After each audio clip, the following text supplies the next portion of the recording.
Hola jóvenes, ¿qué tal? Buenas tardes. En esta ocasión pues mejor dicho, porque soy yo el que la voy a hacer, ustedes no. Bueno, voy a desarrollar la última parte de la histología de la cavidad. Histología, permítame, hoy no le he puesto el nombre, aquí está. Histología pues de la cavidad nasal, la parte final. Eh, Hemos visto pues la parte de la descripción en sí, ¿verdad? De la mucosa nasal. Hablamos pues de las funciones de cada uno, los tipos de epitelio que encontramos, ¿verdad? En la cavidad respiratoria, en la porción respiratoria de la cavidad nasal, donde veíamos ese epitelio cilíndrico ciliado, pues pseudoestratificado, pues con células caliciformes. Vimos los diferentes tipos de células que están involucrados en ese epitelio, las células caliciformes, las células, ¿cómo se llama? Ciliadas, las células basales, las células neuroendocrinas, ¿verdad? Vimos ahí, y también las de borde en cepillo. Vimos cómo existe una lámina propia y vimos cómo está la mucosidad, los cilios que se abren en la cavidad nasal, específicamente en la mucosa, en la mucosidad, cómo funciona el movimiento que tiene hacia atrás estos cilios para redirigir lo que atrapan o lo que engloban con, con la mucosidad, y al final pues sí es deglutida, tragada, así podemos decirlo. ¿Qué más hablamos de ahí?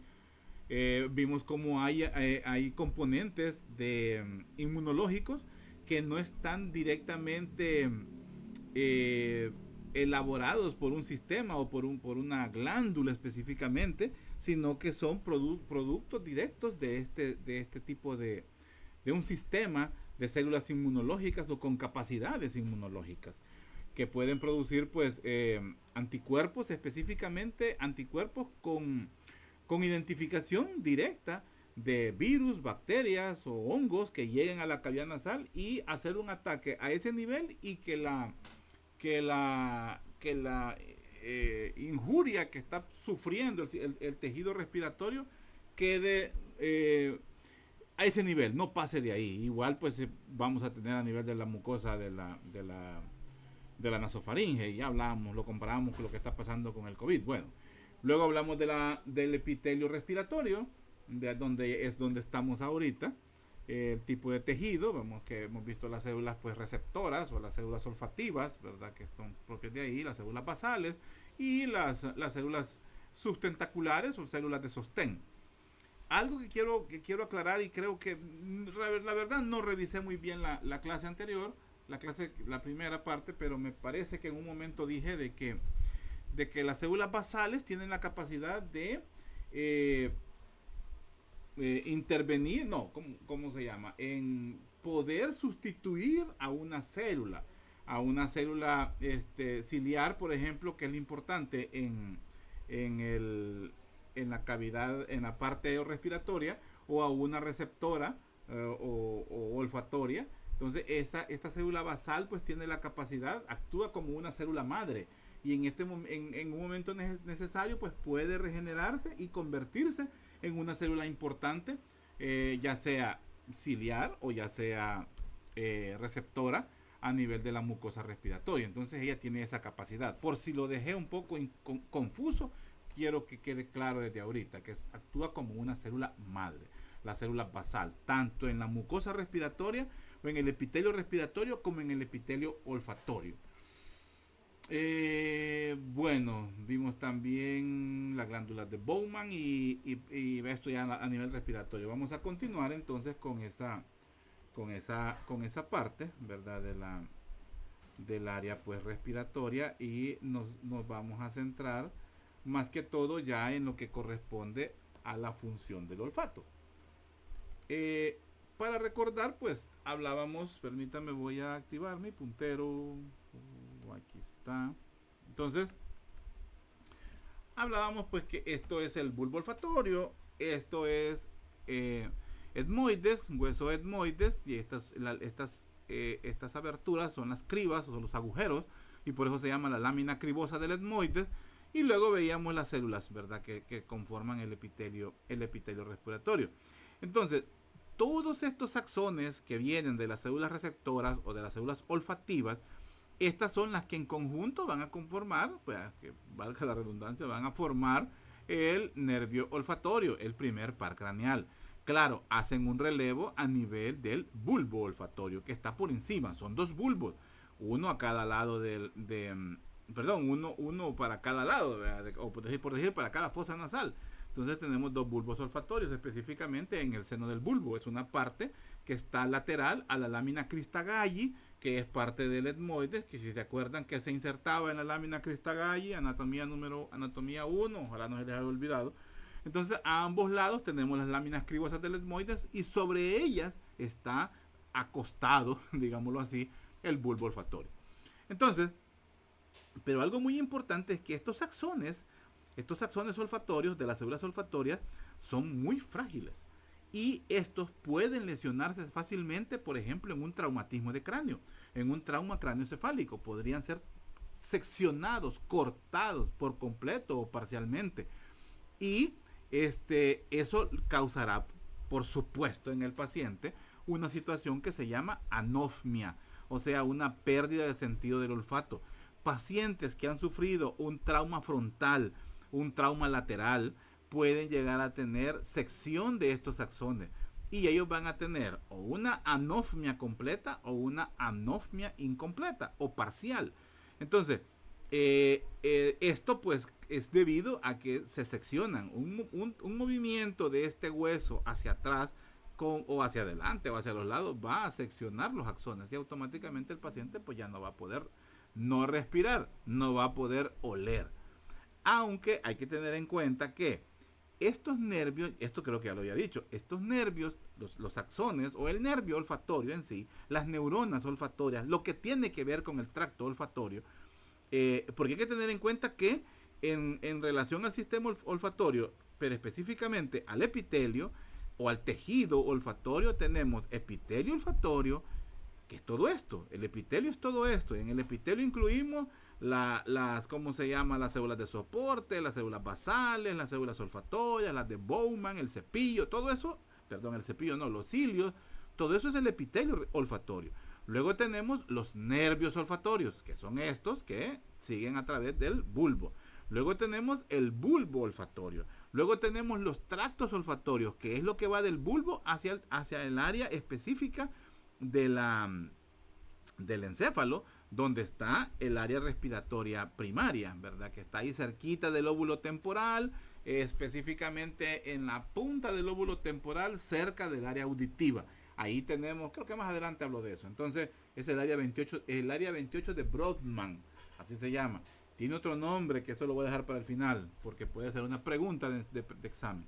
Entonces, cuando esto se lesiona, cualquiera de estos, y todo esto son neuronas olfatorias, estos pueden tener, está estudiado que son las únicas neuronas del sistema nervioso que pueden reemplazarse con facilidad durante la vida postnatal. O sea, en el nacimiento todas las células se están regenerando, pero después del nacimiento no. Entonces, específicamente hablando de neuronas, ojo con eso, porque las células de la piel sí se cambian a cada rato, pero me refiero a las neuronas. O sea, las neuronas que tenemos, con esas nacemos y punto, no hay más neuronas. Entonces, las únicas neuronas que si se dañan, cualquier neurona pues va a desencadenar una situación en el área donde están involucradas. Pero una neurona a nivel olfatorio puede regenerarse y, por decir así, paciente después de un trauma tuvo una lesión de sus neuronas olfatorias, pero no por completo o no todas, entonces pueden regenerarse y el paciente vuelve a adquirir la calidad de olfato pues como tal cual la tenía antes. Entonces, en eso se basaba lo que les decía, que se están utilizando neuronas en forma de hacer conexiones, neuronas olfatorias, para pacientes que han tenido problemas de paraplejía, hemiplejía o alguna lesión importante en la cual pues es necesario regenerar el nervio. Entonces se están haciendo estudios de hacer como injertos o implantes de estas neuronas en esas zonas específicas donde se necesita regenerar células. O sea, actúan como unas células madre, las células olfatorias. Pero como les digo, esto está solamente pues en en estudio, ¿verdad? Entonces, vamos a ver pues que esto es la zona de las neuronas, perdón, estas es las neuronas olfatorias, ¿verdad? Estas son neuronas olfatorias y todo de aquí pues es el neuroolfatorio. Aquí dice la zona de la pituitaria, dice esto no es así, esto no, me gustó la diapositiva y les voy a ser sincero, me gustó porque cómo está y todo esto, cómo está bien descrito, aquí está bonito, está sencillo, pero esto hasta hoy lo estoy viendo y tengo ya 2 años de usar esta diapositiva y hasta ahorita me fijo en esto, ¿verdad? Y que, pero no le pongamos cuidado, sigamos. Entonces, hablando ya específicamente del sentido del olfato, vamos a tener pues que el olfato en sí, o sea, el aroma como tal, como llega a la nariz, o sea, la cavidad nasal, pues lo que en sí es que capta las terminaciones nerviosas, el epitelio olfatorio, son moléculas o moléculas de la sustancia odorífera, o sea, de la sustancia olorosa, por decir así, pero no puedo decir eso, sustancia odorífera que son las que entran, ¿verdad?, hacia la cavidad nasal. En el moco moco respiratorio, perdón, en el moco olfativo, estas se solubilizan. Estas son solubilizadas gracias a la secreción, por ejemplo, de las se me fue el nombre ahorita, de las células de Boltzmann, ¿verdad? Que son, liberan una solución, ¿verdad? En esta zona del epitelio olfatorio, y eso es que permite que algunas proteínas fijadoras, ¿verdad? Porque aquí estamos hablando como que esto es la sustancia, esta es la molécula de olor, pero necesita unos fijadores que también son liberados, ¿verdad?, desde el epitelio para que se unan, y ya unido es como puede absorberlo, o puede, mejor dicho, puede adosarse o pegarse a uno de los receptores, a un cilio, ¿verdad?, de los receptores, y entonces puede llegar a ser reconocido como tal la sustancia odorífera. Entonces, estos receptores olfatorios, ¿verdad?, están ubicados en la membrana plasmática de los cilios, en toda la membrana, por abajo de la mucosa, ahí vamos a encontrar todos los cilios. Ellos son los que captan, ellos son los receptores olfatorios. Pero para poder una sustancia ser reconocida, debe de unirse a partículas fijadoras que le ayudan a que el cilio las reconozca. Para detectar con precisión, ¿verdad?, los diferentes moléculas, los miles de moléculas odoríferas que llegan, pues hay aproximadamente 350 receptores odoríferos que haya a nivel de la membrana. O sea, pero estos son cosas estimadas, ¿verdad? Mejor dicho, no, son miles los que se conocen, así es la cosa, los que se conocen a la fecha, los que han sido estudiados hasta la fecha, son 350 receptores diferentes que captan los diferentes aromas que llegan a nuestra cavidad nasal. Entonces, pero para eso se necesita un sistema de codificación especial, ¿verdad?, para que pueda diferenciar los diferentes estímulos, diferentes impulsos de aroma que llegan pues hacia el epitelio olfativo. Como esto se va logrando gracias a que hay también una codificación poblacional, ¿verdad?, en cada una de las proteínas de los receptores olfatorios, porque esos son los fijadores, son proteínas. El sistema olfatorio pues va a tener que decodificar los impulsos olfatorios pues que están proviniendo de cada una de las células individualmente. Es decir, que cada receptor olfatorio se fija reconoce un estímulo olfatorio de los miles que llegan. Pero toda esta información se decodifica ya a nivel, por ejemplo, del bulbo olfatorio. O sea, no es que le pone cuidado a todos los que llegan, porque algunos ya los conoce, por decir así. La prioridad es reconocer el aroma nuevo que está llegando, por decir así, o reconocer el aroma porque nos evoca alguna situación especial. Por ejemplo, un mal olor, o un olor a cosas, a humo, por ejemplo, automáticamente cuando nosotros estamos en algún lugar X y sentimos un olor a humo, inmediatamente decimos algo se está quemando. Entonces, ese aroma nos indica otra acción, ¿verdad? Anda a ver, o con la mirada buscamos qué es lo que se está quemando. O sea, es una complejidad de estímulos que al final buscan una respuesta motora o ¿cómo se llama? Motora, sí, va, siempre motora, pero ya sea de alarma o de tranquilidad o de ¿cómo podríamos decirlo? De placer, por decir así, porque también oler una colonia, ¿verdad? De alguien que nos evoca o nos recuerda, ¿verdad? Nos va a dar una tranquilidad, nos va a dar alegría. Un mal olor, por ejemplo, también, ¿verdad? A algo, ¿verdad? Íbamos por la calle y automáticamente sentimos un mal olor. Y más si sentimos que nos paramos en algo, ya sabemos que nos paramos en qué, ¿verdad? Por ponerles ejemplos, pues. O también el aroma de una de las comidas que más les gusta, pues. El aroma de la comida de alguien que ya no está con nosotros, ¿verdad? Y nos recuerda, nos evoca. Entonces, los diferentes estímulos que llegan a través de los sentidos especiales, pues, nos hacen un relevo, ¿verdad? A nivel cerebral y activa los diferentes sentidos o los diferentes estímulos, los diferentes respuestas que nuestro cerebro va a tener. Entonces, para volver al ejemplo del humo, ¿verdad? Automáticamente estamos en algún lugar, sentimos que algo se está quemando y automáticamente decimos, corremos a ver qué se nos está quemando en la cocina, por poner un ejemplo. Pero todos esas diferencias que existen entre los aromas son gracias a que existen un buen número de receptores olfatorios a nivel a nivel de la membrana plasmática, o sea, a nivel de la mucosa, ¿verdad? Respiratoria, y que también existe un relevo y hay una decodificación de este estímulo durante el trayecto, y que lo vamos a ver a nivel del bulbo. Ya vamos a llegar a esa zona. Entonces,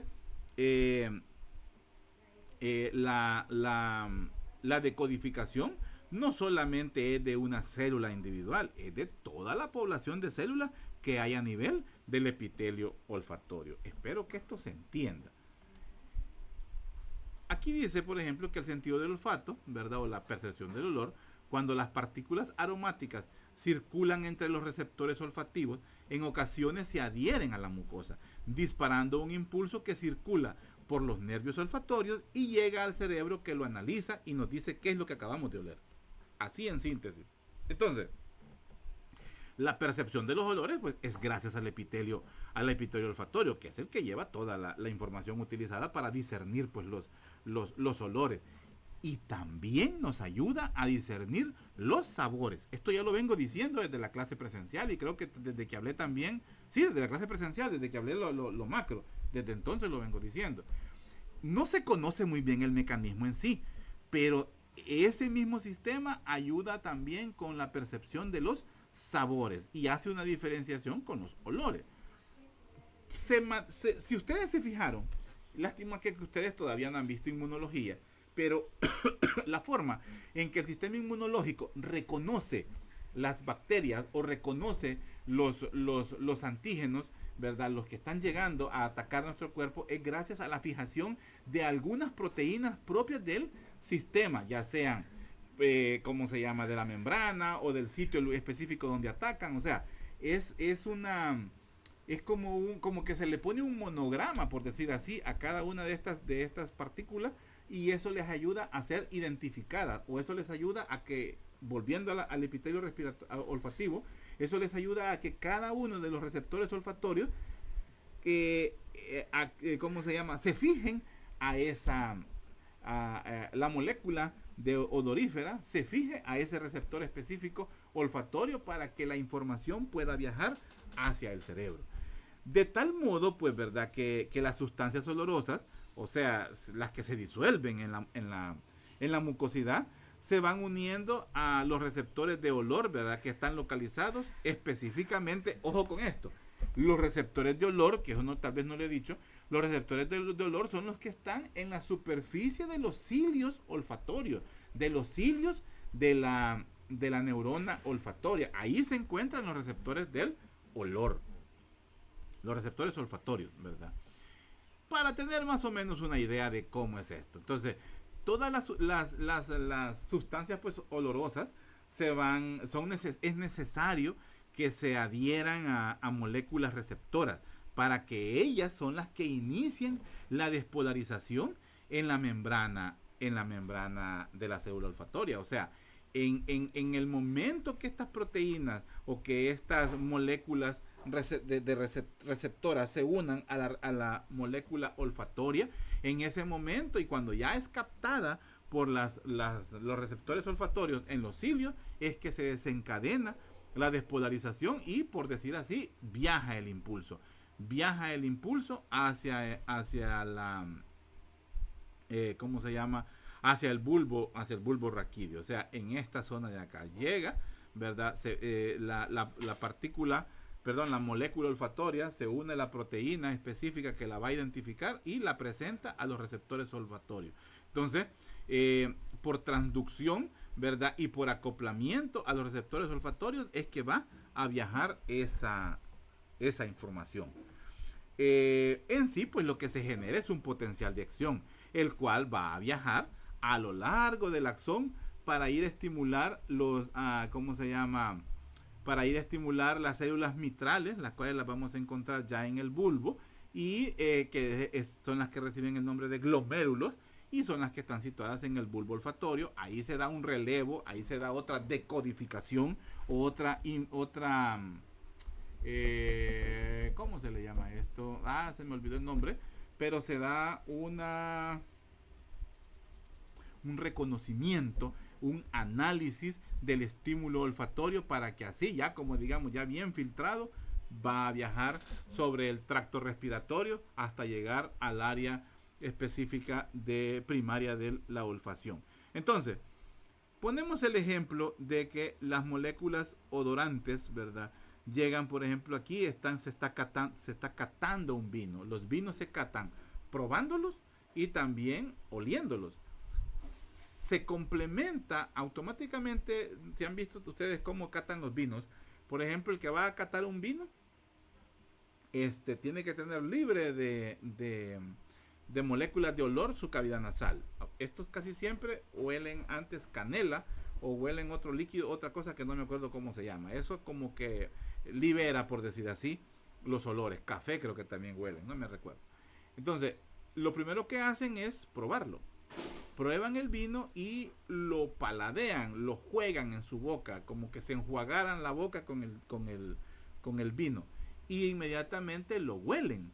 Cuando hacen ese juego del vino en la boca, se liberan moléculas también odoríferas, las cuales van a viajar por la parte posterior, saliendo por el istmo de las fauces, y va a subir en forma ascendente. Ojo, ya dije un pleonasmo. Sube en forma ascendente, sube o asciende, nada más, hacia la cavidad nasal y activa y va a estimular los receptores olfatorios.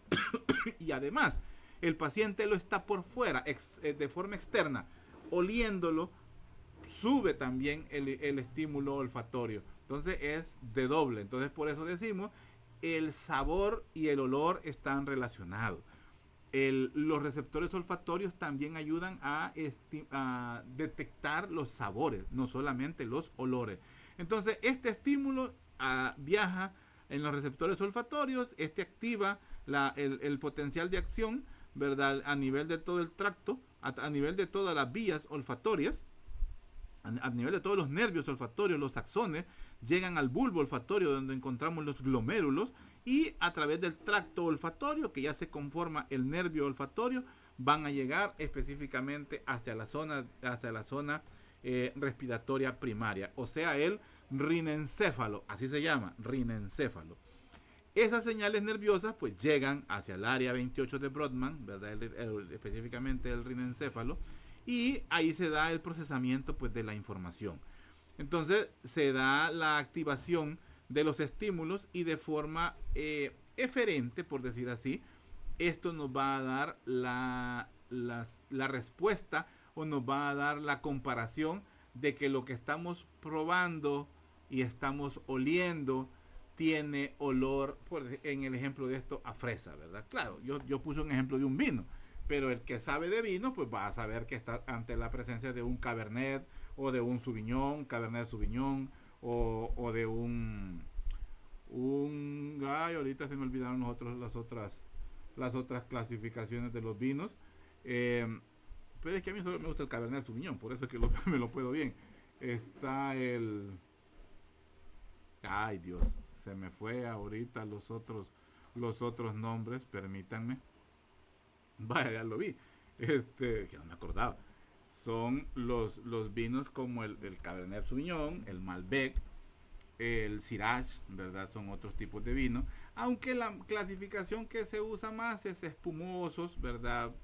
Tinto, blanco, rosado, ¿verdad? Pero en realidad el sabor del vino, de los catadores de vino, es en base al proceso y al origen de la uva. Y ahí es donde vienen los tipos de los que les estaba hablando. Eso ya pues es cultura. Eso ya es cultura general, ¿verdad? El Grenache también, el Merlot. El Merlot de los más secos, de los más, ¿cómo se llama? Con buen sabor, por lo menos para mí es el Cabernet. Y hay otros más, ¿verdad? Pero va de acuerdo al tipo de uva. Esos son los tintos. También pues en los vinos blancos pues hay otra clasificación, pero ahí pues como dicen en gusto pues es cada quien, ¿verdad? Bueno, ya me estoy saliendo del tema, no era de eso lo que estamos hablando, pero era para iluminarlo, para darle un poquito más de entendimiento a la clase. A mí me gusta hacerlas así porque creo que el conocimiento queda mejor. Entonces esa es la vía, ¿verdad? Por la cual pues viaja el impulso para darnos la idea de qué estamos oliendo, qué estamos probando, porque va a la par, realmente pues va a la par. De lo que hablábamos, estas son las neuronas tipo 1, las que vemos en el epitelio, y las neuronas tipo 2, es otra forma de clasificarla, a las neuronas olfatorias, ¿verdad? Las tipo 1 están en el epitelio, las tipo 2 están en el propio bulbo, y estas son las que conforman o las que provienen del glomérulo, que es la zona de relevo, la zona de transición que existe, donde se da otra decodificación de la información olfatoria que ha llegado pues a nuestra cavidad nasal. Entonces, son millones de glomérulos los que encontramos a nivel pues del bulbo olfatorio, y estos reciben información de aproximadamente 2000 neuronas olfatorias que tenemos distribuidos en el epitelio, ¿verdad? En el epitelio respiratorio. De estas neuronas es que se han logrado identificar 320 receptores olfatorios, pero deben haber mucho más, ¿verdad? Entonces se van dando diferentes ¿cómo se llama? Relevos o permutaciones, se dan también, ¿verdad? Durante el recorrido de la información hasta el glomérulo, y esto pues va haciendo el reconocimiento de aproximadamente 10.000 olores diferentes que se han estudiado hasta la fecha. Preparando esta clase encontraba una información que en un lugar no me acuerdo dónde, pero es europeo, han determinado, son estudios, han creado el olor blanco. No sé si ustedes ya han oído hablar del término ruido blanco, ¿verdad? O ¿cómo se llama? Ruido blanco, y ¿qué es lo otro que existe? Ruido blanco y la luz blanca, ¿verdad? Pero son como digamos un ruido blanco o sonido blanco, es algo que no tiene un sonido en sí, pero el oído lo percibe. Es difícil de entenderlo. Y la luz blanca, pues ya sabemos, la luz blanca es que no tiene color, entonces por eso es luz blanca, a eso se refiere, en eso se basa el término. Entonces en el aroma blanco o el olor blanco se refiere a un olor que no es ni agradable y que no es ni desagradable, porque así tenemos nosotros determinados los aromas, ¿verdad? En olor agradable o olor desagradable. Olor agradable es el olor por ejemplo, a la tierra mojada, el olor a la ropa recién lavada, más que todo si usaron suavitel, ¿verdad? Aromas especiales como a la carne asada, no sé, o sea, son aromas agradables. El olor a niño tierno, como decimos, a un tiernito, ¿verdad? El olor a Menem, este, el olor no sé, imagínense los olores agradables y los desagradables que ustedes conocen. Estoy hablando desde mi perspectiva, ¿verdad?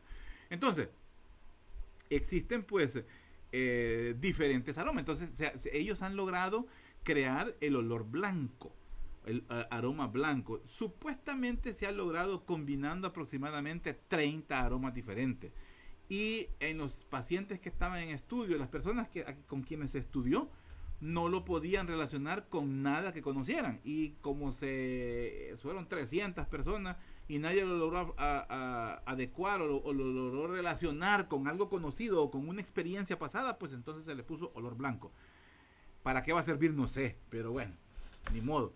Entonces, en ese reconocimiento, pues, intervienen cada uno de los glomérulos, ¿verdad? En el reconocimiento de los aromas distintos. Específicamente en los cilios es donde encontramos los receptores del olor, ¿verdad? De las neuronas tipo 1. Aquí están los receptores del olor y las moléculas odorantes que, gracias a las partículas, ¿verdad? Que liberadas por las células de Bowman, esas pues ayudan a fijar en los receptores y así es como viaja la información pues en forma ascendente. Todo ese líquido, ¿verdad?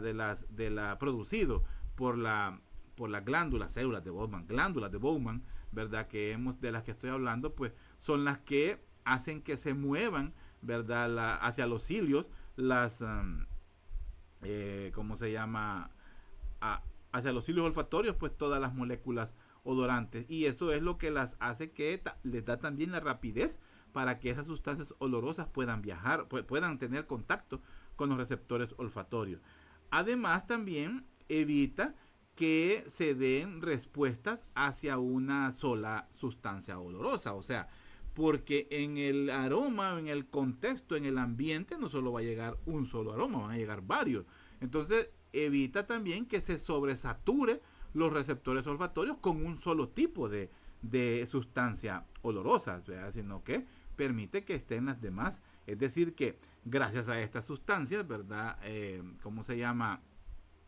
Este líquido, se me fue el nombre, ¿verdad? Esta solución, ¿verdad? Que liberan las glándulas de Bowman, es que también se da la discriminación de los diferentes olores y también permite que los nuevos olores sean detectados, ¿verdad? Entonces, así, de forma continuada, se va a estar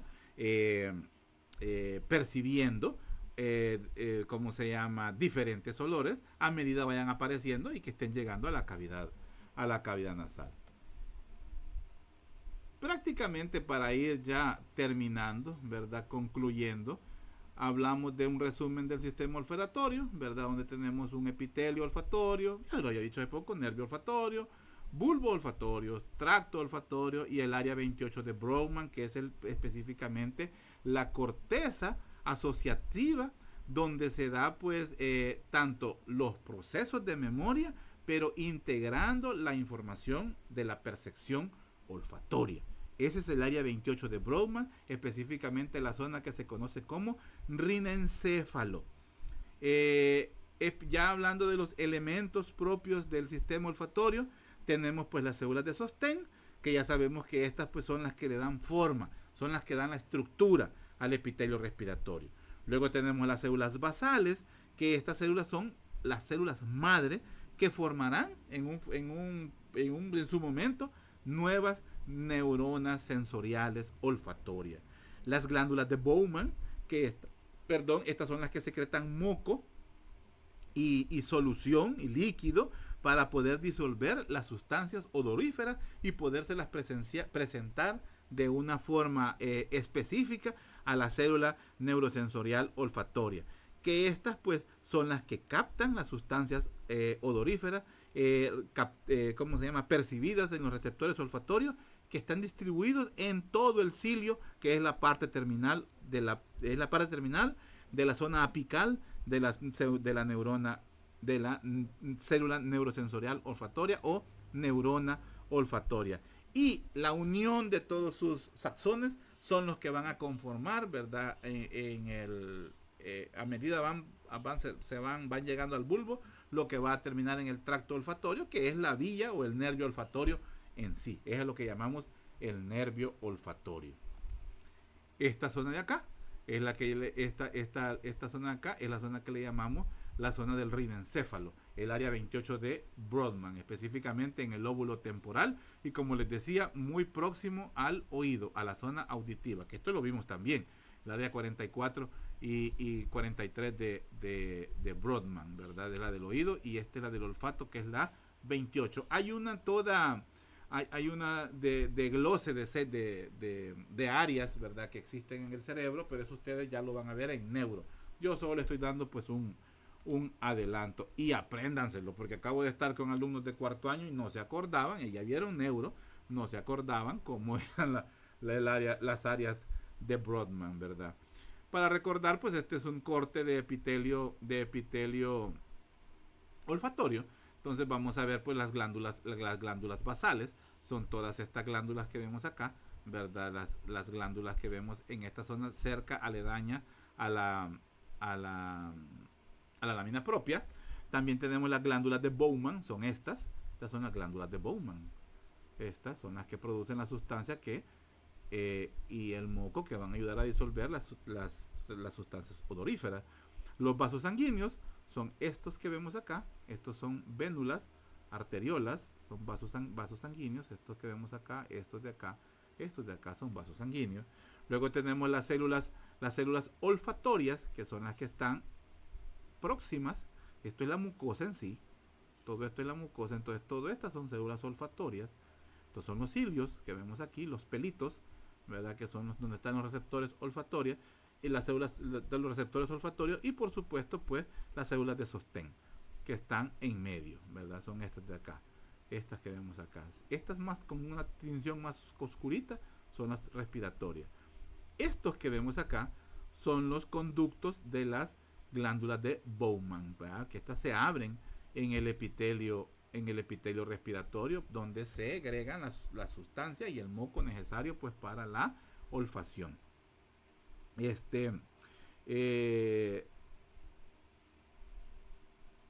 Estas glándulas de Bowman es la característica distintiva de la mucosa olfatoria, distintiva con la mucosa respiratoria. Pregunta de examen, ojo con eso, ¿verdad? Entonces, otra cosa muy importante conocer, ¿vea? Igual que en la mucosa respiratoria, pues la mucosa olfatoria es muy vascularizada. Todos estos cheluscos que vemos acá son vasos sanguíneos.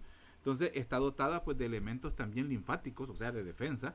Y también la otra cosa que le ayuda a defenderse, las glándulas de Bowman secretan líquido no solo mucoso, sino que seroso. Y este seroso pues contiene proteínas, ¿verdad? Que además de liberar los receptores o las proteínas de unión a las moléculas odoríferas, no solo las liga, sino que también libera compuestos antimicrobianos, ¿verdad? No voy a decir antibióticos, sino que antimicrobianos, que ayudan también a evitar alguna infección. Acordémonos que está dentro de la cavidad nasal. Su función es percibir olores, pero tiene que tener defensas, porque cualquier infección también respiratoria puede llegar ahí, y es necesario pues que tenga defensa. Esto pues así ya más mejor, como me dijo alguien hace poco, es más mejor. No, se define mejor, ni tanto, está bien feo este dibujo. La mucosa respiratoria y cómo se ve pues la mucosa olfatoria, ¿verdad? Es bastante pues diferente. ¿Y qué más? Vamos a ver. Bueno, también, ¿verdad? Que en ¿cómo se llama? En la zona respiratoria, pues vamos a encontrar las características neuronas, ¿verdad?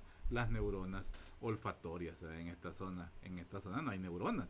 Aquí sí hay neuronas, ¿verdad? Las neuronas olfatorias, las terminaciones, con sus respectivos cilios, ¿verdad? Que son diferentes a los cilios de las células ciliadas que encontramos en la mucosa respiratoria. Que además aquí vamos a encontrar las células que parecen cáliz, y vamos a encontrar también otras células que se llaman en borde de cepillo, que son más chiquitos, los pili de las borden cepillo que de los pili de la célula ciliada. Sin embargo, los cilios de las células olfatorias pues son más largos, sobrepasan y están por encima de los cilios que encontramos ¿cómo se llama? En el resto de células, más que todo las de sostén, son las que tienen los cilios a nivel de la mucosa olfatoria. Y un resumen de los epitelios de la cavidad nasal, del vestíbulo nasal, el sostén es cartílago hialino. Las glándulas, vamos a encontrar glándulas sebáceas y glándulas sudoríparas a nivel del vestíbulo nasal. Es piel prácticamente. El epitelio es estratificado, escamoso, queratinizado. Esto es piel. Tipos de células, epidermis, piel. ¿Qué otro rasgo encontramos? Las vibrisas o los pelitos de la nariz, los más largos del cuerpo. Luego, la cavidad nasal respiratoria, pues aquí encontramos que el sostén va a ser cartílago hialino y hueso. La cavidad nasal respiratoria, cartílago hialino y hueso. Encontramos los cornetes y encontramos las paredes que forman parte del hueso, ¿verdad? Que encontramos en esa zona. Luego, las glándulas seromucosas, o sea, serosas y mucosas a la vez. El epitelio de tipo respiratorio, cilíndrico ciliado, pseudo estratificado con células caliciformes. Tipos de células: basales, caliciformes, ciliadas, en cepillo, serosas y las que son del sistema neuroendocrino. Otro rasgo importante, que hay tejido de tipo eréctil, o sea, se puede poner, se eleva, se endurece por el aumento de la irrigación. O las alergias, por ejemplo. Pues lo mismo, por la irrigación. La cavidad nasal olfatoria, que es el sostén hueso, el etmoide, la lámina cribosa del etmoide. Las glándulas de Bowman. El epitelio es olfatorio. Vamos a encontrar células olfatorias, sustentaculares o de sostén, y las basales. Son las células que encontramos. Y el otro rasgo, las vesículas olfatorias, que son similares a las glándulas de Bowman, que es la característica. Y con eso pues terminamos la clase, ¿verdad? La clase de histología de la cavidad nasal. Con esto la terminamos con hasta aquí. Ya solo me va quedando pendiente pues presentarles la clase de permítanme presentarles la clase de cavidad oral, es la que me falta, para que esté lista para que ya la puedan estudiar la próxima semana. Ahorita pues urge que terminen de prepararse para el examen, las 4 clases fáciles, para el examen del próximo lunes. 60 preguntas. Estoy evaluando a ver si lo podemos hacer en pareja. No, es mentira. ¿Cómo vamos a hacerlo en pareja? No, ¿verdad?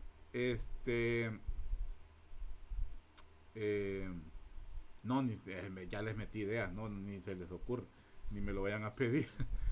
¿Qué otra cosa era que les iba a decir? No me acuerdo qué otra indicación.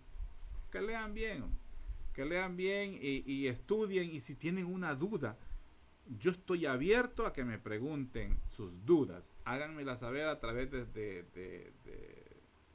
ya les dije, de los videos. Ahí vean, ahí pónganme en los videos las preguntas. Con todo gusto yo voy a estar pendiente, pero nadie hasta el momento ha puesto un comentario, así que lo voy a tomar en cuenta. No me van a permitir que me haga youtuber.